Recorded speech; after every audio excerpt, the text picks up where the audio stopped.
Welcome to the KiddNation Extra, everybody. This is the Monday edition of the Extra. Thank you, JC. I gotta set our timer. There it is. Hey, now. Hey, we're gonna tell you about the craziest thing we've ever seen with our own eyeballs. This Extra. So start thinking about that. Well, thanks for the warning. Well, I just gave you the warning. We're gonna talk about other stuff, but now you know. How can I listen to you when I'm thinking? Right. It should be the first thing that pops into your head. The craziest thing I've ever seen with my own eyeball. Yeah, that's coming up shortly. I've got something, I guess I'll tell. Yeah, I think I got one. I think I'm just gonna say the one that I remember fast. That's what I'm gonna go with right now. Everybody have a good weekend? Yeah, pretty low key. Mine too. Tried a new church.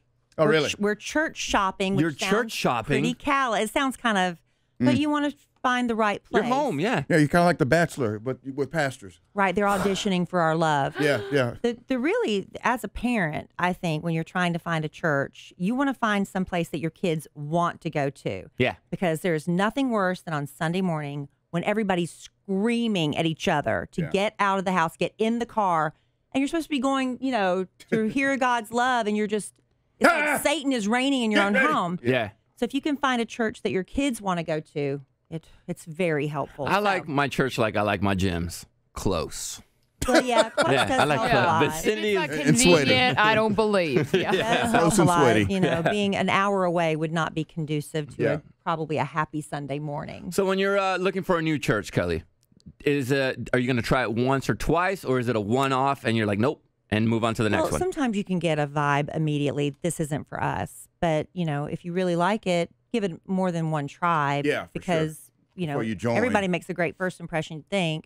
But you have to make sure that your doctrines line up, that you all believe the same thing. I don't want to have to go home and tell my daughter, I know you have fun there, but we don't believe that. That's too confusing. Yeah. So we'll be doing a little bit of shopping around. I But went to- everybody was so nice, and they just went out of their way to. We had questions. We don't know where to go. She said, instead of saying, go down the hall and turn left at the water fountain in the 7th door on the right, she said, let me take you. And walked that's us down nice. where we were supposed to go. It was just so nice. Did you play the Kelly Raspberry card at church? I did not. Oh, okay, good. Did not. Just wondering. Why would I she? need to sit on the front row, please. I'm Kelly Raspberry. No. No, you don't want to sit in the front row because then it's obvious when you're not there. Right. Part of church is like blending in. Yeah. Well, blend in. They don't want to make sure. You want to make sure they can't see you when you're passing Offering. the offerings around, and you don't put something in because you forgot your wallet or whatever. Well, nowadays, most people do it online. Yeah. I mean, the basket just gets passed down. Empty baskets a lot now. You should just have a Venmo for church nowadays. Are That'd be the best way. Are you the actual Bible person, or do you go online with the iPad in church? I take my Bible. I like having my Bible. iPads in church? Oh, Yeah, people are using their phone Or for phones, apps and everything. stuff. Wow. Oh, It's easier. I was raised, and I know a lot of people that weren't like. And when I grew up, we had Bible drills and things where we would look up books in the Bible, and we got really fast at it. So if you throw out a passage, I can find it pretty easily. But for a lot of people, no judgment because they were just raised differently. Yeah. You can just go to the app, type in the book and verse, and it pops up immediately instead of you having to go look through the index. Where's the book of Isaiah? I'm looking at the person next to me like, okay, it looks like it's toward the back. Yeah.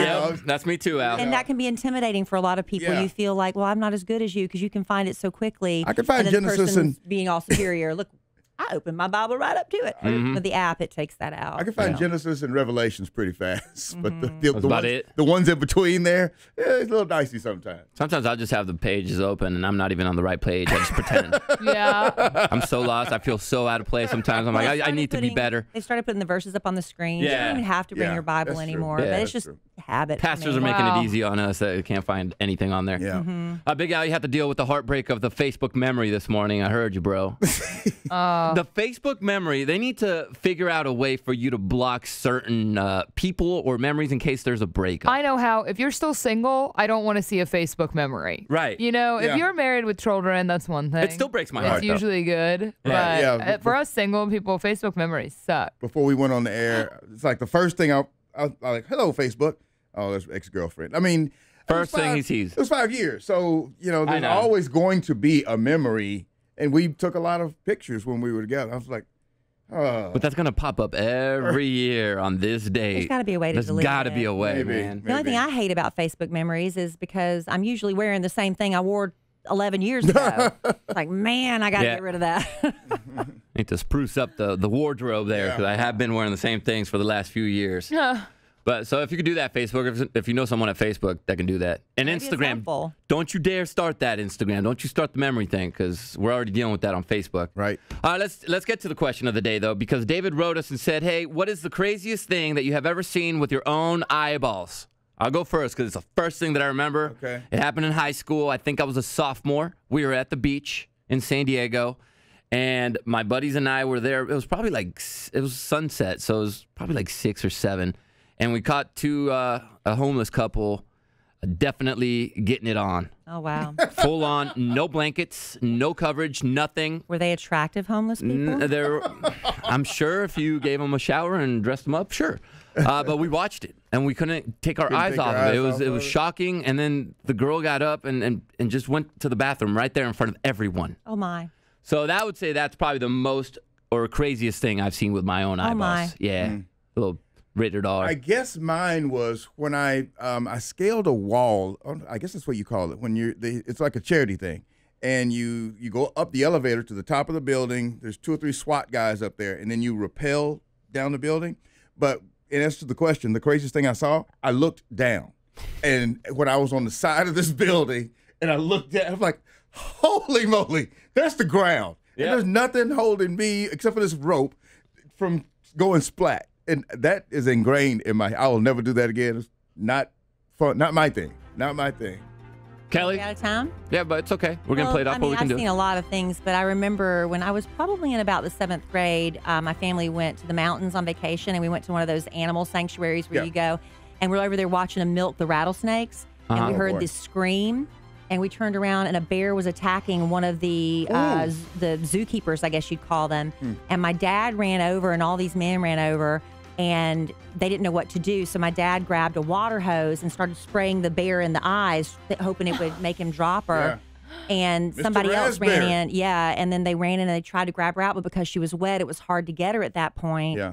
And he was part of this team of men that pulled her out, and thankfully she survived. Mr. Raspberry's a dude, man. Yeah, That's that dude. That was right pretty there. shocking. And my mother Price is standing there by the bars with her purse, just watching. She wasn't screaming, Jerry, don't do it. We're yelling, get back, Mother Price! Get back, Mother Price! No. You wanted a front row seat for that. Wow. Don't mess with Mother Price. Jenna? Pretty shocking.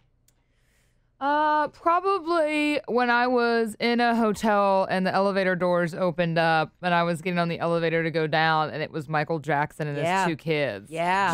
That's pretty crazy. Yeah. Yeah, because I was in high school, freshman year of college, I'm sorry, at the time. And I just remember it was my mom, a friend, and we got on, and I remember we were going down, and I was like, hey, Michael. It's like, what do you say? It's Michael Jackson, and just there's no bodyguard or nothing. They were all downstairs when the elevator door opened, to take him out to a car. It was crazy. Was the kid wearing a blanket? Yeah, he had him covered Over up. the head? No, he did not have him covered up, but as the elevator got Descended. down, because, it was only, how quick is that ride? A minute? And so, then he put coats on their heads. Wow. I would have pushed every button in the elevator. Yeah, just to make the elevator ride a little make bit this longer. last a little bit longer. Yeah, Yep. All right, that's a good question right there, David. If you want to be the question of the day, drop it in the comments section. We'll be back tomorrow with Good News Tuesday. Good News Tuesday. And Does That Make Me Crazy? Make sure you have those. Hashtag Does That Make Me Crazy. Have a wonderful Monday, Kid Nation.